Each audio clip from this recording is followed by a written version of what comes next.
누구나 다 아시겠지만 믿음의 사람은 기도의 사람입니다. 신구약 성경을 보아도 믿음의 사람들은 하나같이 다 기도의 사람들이었습니다. 믿음의 사람의 진가는 고난이 닥쳐왔을 때 그 진가가 나타납니다. 믿음의 사람은 고난이 닥쳐왔을 때 기도로 삶의 역경과 난관을 헤쳐간다라는 의미보다는 믿음의 사람은 어떤 환경 속에서도 하나님께 기도하는 사람이라는 겁니다. 참 안타까운 것은 임직을 앞두거나 큰 일을 계획할 때 사람들은 기도의 자리를 찾습니다.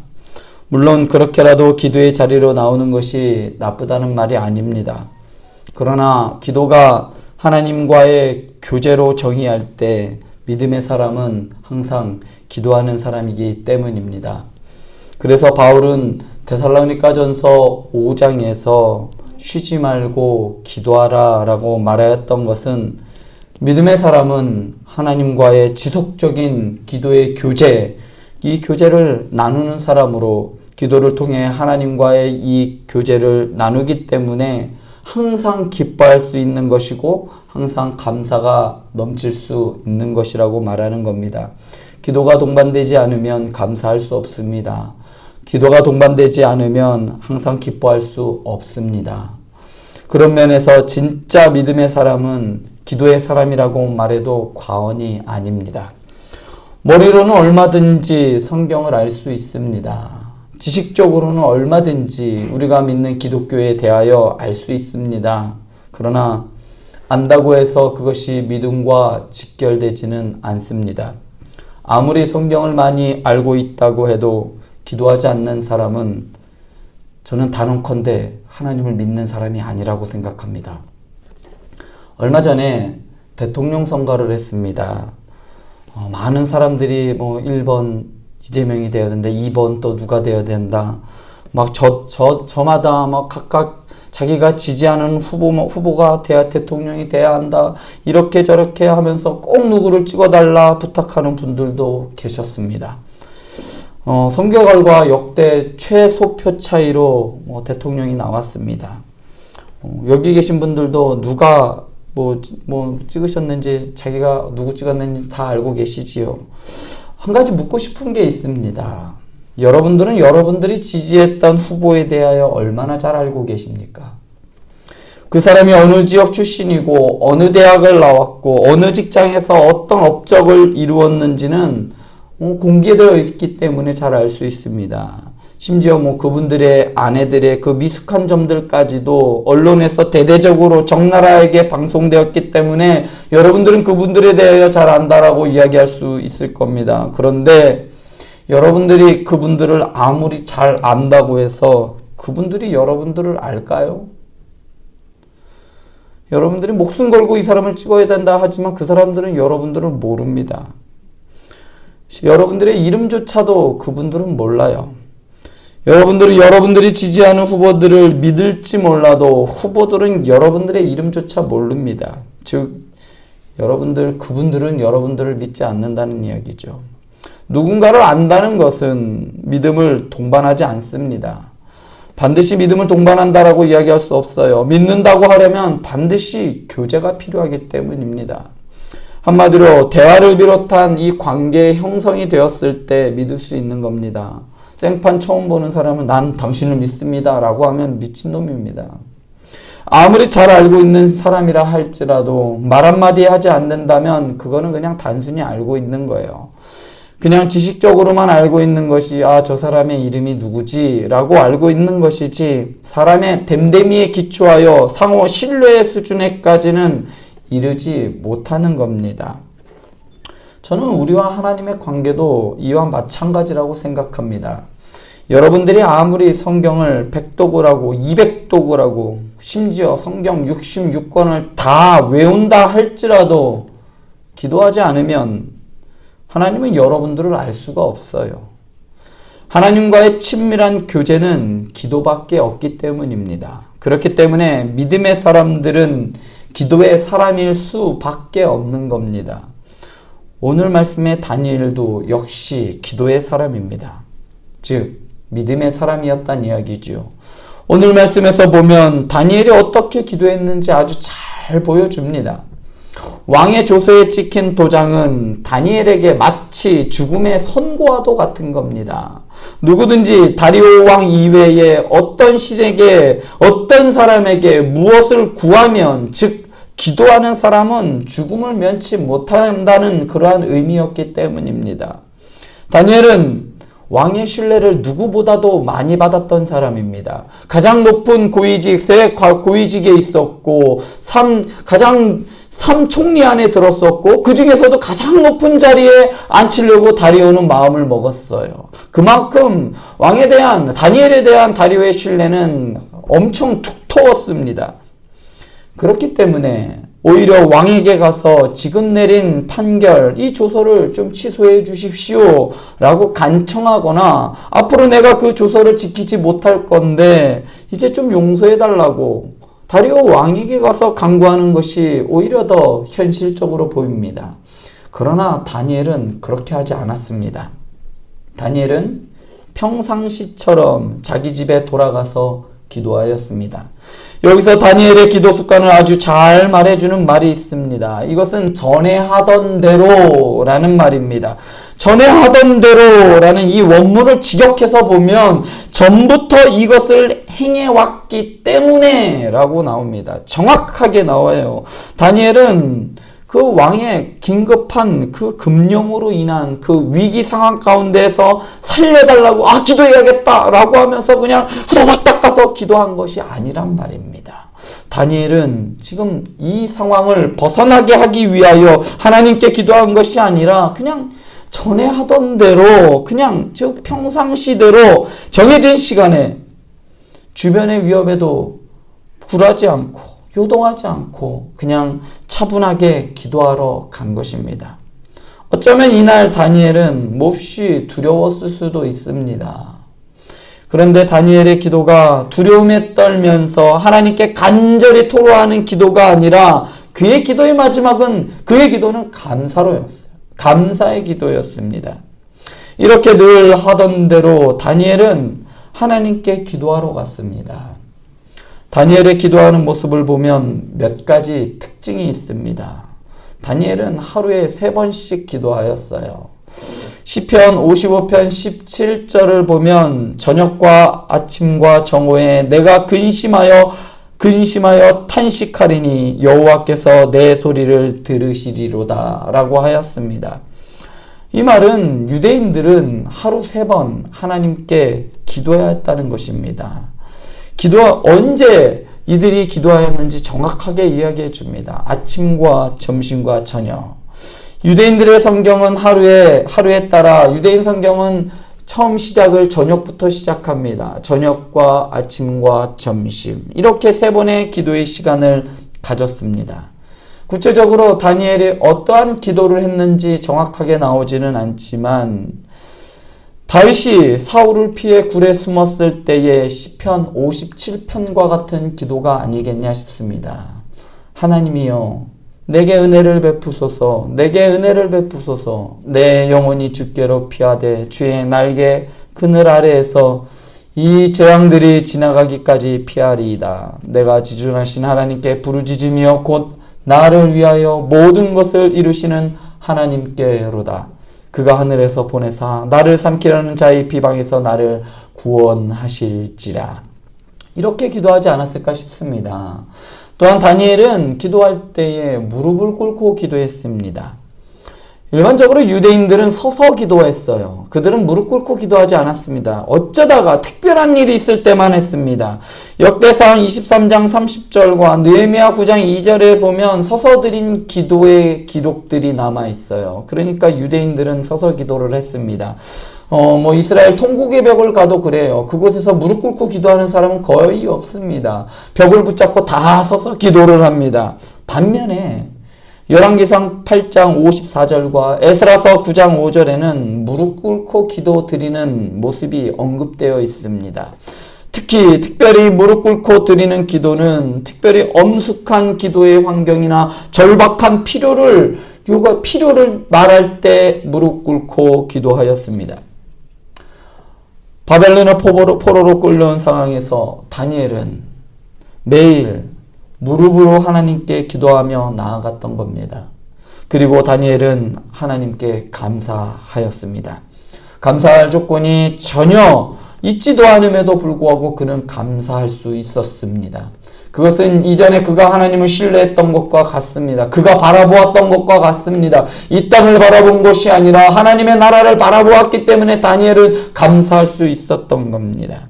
마지막으로 11절에 보면 다니엘은 하나님의 도우심을 구했습니다. 이처럼 다니엘은 자신이 전에 하던 대로 기도하였습니다. 습관을 따라 기도했다는 말이지요. 이러한 다니엘의 신앙은 어떻게 만들어진 걸까요? 우리는 환난과 역경을 겪으면 신앙이 자란다라고 생각하곤 합니다. 엄밀히 말하면 우리의 신앙이 환난과 역경 속에서 만들어지는 것이 아니라 믿음은 역경의 순간에 나타나는 겁니다. 여러분들이 고난을 찾아왔을 때 여러분들의 믿음의 수준이 어느 정도인지 그때 드러나 보이는 겁니다. 특별한 어떤 사건을 통해서 우리의 신앙이 자라나는 것이 아니라 평상시에 우리의 신앙 속에서 우리의 믿음이 자라나는 겁니다. 평상시에 어떤 삶을 살아가느냐에 따라 그 사람의 신앙의 깊이가 달라지는 겁니다. 다니엘을 믿음의 사람으로 만든 것은 전에 하던 대로 평상시에 그가 하던 대로 늘 하였던 그 기도 때문이었습니다. 하나님과 일상 속에서 늘 교제하며 동행하였기 때문에 이런 절체절명의 순간에 그 신앙이 빛을 발하게 된 겁니다. 매일 단조로워 보이는 우리의 일상과 심지어 무미건조해 보이는 하루하루를 어떻게 보내느냐에 따라 우리의 신앙의 깊이가 달라진다는 말입니다. 운동선수들에게 명언이 있습니다. 연습은 실전처럼, 실전은 연습처럼. 다니엘은 하루하루 단조로운 날 속에서 하나님을 실전처럼 붙들었습니다. 하나님 아니면 나 죽습니다. 오늘 하루도 하나님이 나를 지켜주시지 않으면 나는 큰일 납니다. 매일매일 그의 기도 속에서 하나님을 붙들미 있었습니다. 그렇기 때문에 절체절명의 위기 이 순간에 그는 그냥 평상시대로 무릎 꿇고 전과 같이 하루 3번씩 하나님께 기도드릴 수 있었던 겁니다. 보통 사람은 위기의 순간이 다가오면 하나님께 살려달라고 매달리는 것이 일반적인 우리의 모습입니다. 그러나 다니엘은 살려달라는 외침보다 감사가 먼저 나왔습니다. 좋은 일이 생기지 않습니까? 소름이 돋지 않습니까? 이러한 다니엘의 모습을 존 파이퍼 목사님은 이렇게 이야기합니다. 대담하고 도전적이며 훈련된 기도다. 더불어 다니엘의 기도는 그의 교만함을 보여주기 위한 것이 아니라 공개적인 간증을 위한 것이라고 언급하였습니다.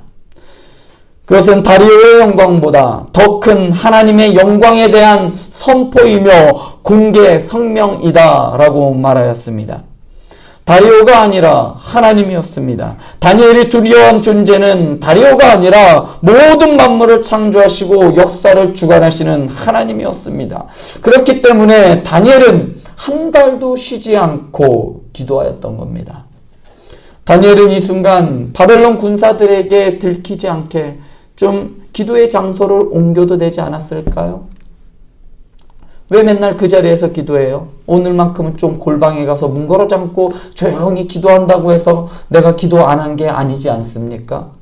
그렇게 사람들이 다 보는 창문을 열어놓고 그곳에서 기도한다는 것, 그것만 하지 않아도 다니엘은 이런 위기를 자초하지 않았을 겁니다. 그런데 왜 꼭 그렇게 기도해야 하냐고 물어봐요. 꼭 그렇게 문을 열고 기도해야 할 필요가 있을까요? 그냥 조용히 들어가서 기도해도 어차피 하나님은 다 듣고 계시지 않을까요? 이렇게 반문하는 사람들이 계실 겁니다. 그러나 다니엘은 아니었습니다. 다리오가 두려워 숨지 않았고 다리오의 눈을 피하여 골방에 숨느니 차라리 하나님 앞에서 죽음을 선택했던 겁니다. 그는 평생 바벨론에서 이런 식으로 하나님께 영광을 돌렸어요. 다니엘서 1장에 보면 다니엘은 뜻을 정하였어요. 그리고 여호와 하나님의 백성의 정체성으로 살아가기 위해 우상의 제물에 드려진 음식을 먹지 않기로 그 뜻을 세웠고 이로 인해 죽음마저도 감수하였던 겁니다. 그리고 이 일로 인하여 하나님께 영광을 돌렸습니다. 다니엘 뿐이겠습니까? 다니엘서 3장에 보면 다니엘의 세 친구들도 느부갓네살에게 절하느니 그의 신상에 절하느니 풀무불에서 죽음은 죽겠다라고 죽음을 선택하였습니다. 그때에 왕이여 우리가 섬기는 하나님이 계시다면 우리를 맹렬히 타는 풀무불 가운데서 능히 건져내시겠고 왕의 손에서도 건져내시리이다. 그렇게 하지 아니하실지라도 왕이여 우리가 왕들의 신들을 섬기지도 아니하고 왕이 세우신 금신상에게 절하지도 아니할 줄을 아옵소서 라는 이 결단을 하였던 겁니다. 결국 다니엘의 친구들은 누가 진정한 신인지 그의 삶을 통하여 보여주었습니다. 그리고 이런 순간에 이런 결정을 할 수 있었던 것은 평상시에 하나님과 그들이 어떤 관계를 맺고 있었느냐에 따라 이러한 결과가 이어졌던 겁니다. 한 가지 살펴볼 것은 다니엘이 윗방에 올라가 기도할 때에 예루살렘으로 향한 창문을 열고 기도하였습니다. 다니엘이 평상시에 매일 예루살렘을 향해 기도하기로 작정한 데에는 두 가지 정도의 이유가 있었던 것으로 보입니다. 그 첫 번째 이유는 다니엘이 성경에 대한 지식이 풍부했던 것으로 보입니다. 열왕기상을 보면 솔로몬의 성전 봉헌 기도에서 사람들이 그 성, 그 전, 그 땅을 향해 기도했다는 표현이 반복적으로 나옵니다. 그리고 마지막 부분에 이르러서 이 기도는 다니엘과 그의 친구들이 처하게 될 바로 그러한 상황을 예견을 합니다. 열왕기상 8장 48절부터 49절에 보면 이렇게 나와요. 솔로몬은 정확하게 예언을 했어요. 주의 백성이 자기를 사로잡아간 적국의 땅에서 온 마음과 온 뜻으로 주께 돌아와서 주께서 그들의 조상들에게 주신 땅 곧 주께서 택하신 성읍과 내가 주의 이름을 위하여 건축한 성전 있는 쪽을 향하여 주께 기도하거든 주는 계신 곳 하늘에서 그들의 간구와 기도 소리를 들으시고 그들의 일을 돌보시며. 솔로몬은 마치 이 일을 보기라도 한 듯이 그의 백성들이 바벨론으로 끌려가서 하나님께 대하여 그곳을 향하여 이 지어진 성전을 향하여 기도할 때에 그 기도 소리를 들어달라고 기도하였습니다. 다니엘서 9장을 보면 다니엘의 마음에 지고 있던 것이 이거였음을 알 수 있습니다. 따라서 다니엘은 예루살렘을 향해 창문을 열고 기도함으로 성경이 말하는 바를 행하는 성경의 사람이었습니다. 두 번째 이유는 다니엘의 삶의 방향성을 그대로 보여줍니다. 다니엘은 성인이 된 후 줄곧 바벨론 느부갓네살과 그의 뒤를 이어 왕이 된 페르시아를 다스리는 통치자들의 도시에 살았습니다. 그가 섬기는 왕과 나를 바꾸어도 언제나 그는 예루살렘, 시온, 하나님의 도성을 바라보았고 그곳을 향해 몸을 돌려 기도하였습니다. 한마디로 다니엘이 매일 드린 기도는 그의 정체성이 어떠한가를 보여주는 겁니다. 이스라엘 백성에게 예루살렘은 단순한 도시가 아니었습니다. 단지 남유다의 수도가 아니었습니다. 이스라엘 백성들에게 예루살렘은 그들의 하나님 여호와께서 당신의 이름이 거룩하게 하신 곳이었고 그곳 성전에 바로 여호와의 임재가 있었고 그곳에서 여호와의 율법이 알려지었고 선포되었고 그곳에서 여호와에 대한 예배가 행해졌던 것입니다. 비록 지금은 폐허가 되었지만 그것은 메시아적 소명과 장차 하나님 나라의 통치가 이루어질 곳이었습니다. 언젠가 하나님이 시온에서 다스릴 것을 상징했던 곳이 예루살렘이었습니다. 지금은 아무것도 남아있지 않지만 다니엘에게 있어서 예루살렘은 과거와 현재, 미래의 하나님 나라를 상기시켜 주는 곳이었습니다. 다니엘은 당시 가장 강력한 나라에서 고급 관리로 살았어요. 왕의 총애를 받으면서 왕 다음에 두 번째 가는 그러한 권력 서열을 갖고 있었어요. 그 정도 되면 다니엘이 누리고 있는 그 영광과 부귀가 얼마나 큰지 여러분들은 상상이나 하시겠습니까? 그 말은 가장 위대하고 가장 부유한 사람들과 어깨를 나란히 했다는 것을 의미합니다. 그냥 하라는 대로 하면 탄탄대로의 출세의 길이 보장되어 있었습니다. 그는 매일 황제 앞에 섰지만 그의 무릎은 오직 하나님께만 무릎을 꿇었습니다. 인생의 방향성을 정확히 하나님께 향하였던 겁니다. 기도는 다니엘의 이러한 참된 가치를 일깨워 주었습니다. 매일 예루살렘을 향한 기도는 다니엘을 하나님께 향하도록 하였고 하나님의 백성의 정체성을 가지고 살아갈 수 있도록 해 주었던 겁니다. 다니엘은 바벨론과 페르시아를 섬기는 관리인 동시에 하나님 나라의 신실하고 정직한 일꾼이었습니다. 뿐만 아니라 다니엘이 예루살렘을 향해 연 창문은 하나님께 그의 기도를 올려드리는 통로가 아니라 예루살렘의 하나님의 통치가 하나님께서 들어오시는 통치였습니다. 하나님께서 그의 창문으로 그에게 임하는 하나님의 임재하시는 통로가 바로 예루살렘을 향한 창문이었습니다. 다니엘에게 있어서 기도는 고달픈 현실로부터 도피처가 아니라 다니엘의 기도는 이스라엘의 하나님의 능력과 임재를 그의 일상으로 들어오게 하는 수단이었습니다. 우리의 기도의 창문이 다니엘과 같이 예루살렘을 향해 열려 있었으면 좋겠습니다. 이 말의 뜻은 곧 주님의 교회를 향했으면 좋겠습니다. 하나님께서는 이곳에서 여러분들을 만나 주실 것이고 이곳에서 여러분들의 기도를 들으실 것입니다. 그리하여 날마다 우리의 삶을 하나님의 이름과 하나님의 뜻, 하나님의 선교, 하나님의 방향, 하나님의 기준에 맞게 정조준하여 하나님께 향하여 살아갈 수 있는 우리 행복한 교회 성도 여러분들 되실 수 있기를 소원합니다. 기도하시겠습니다.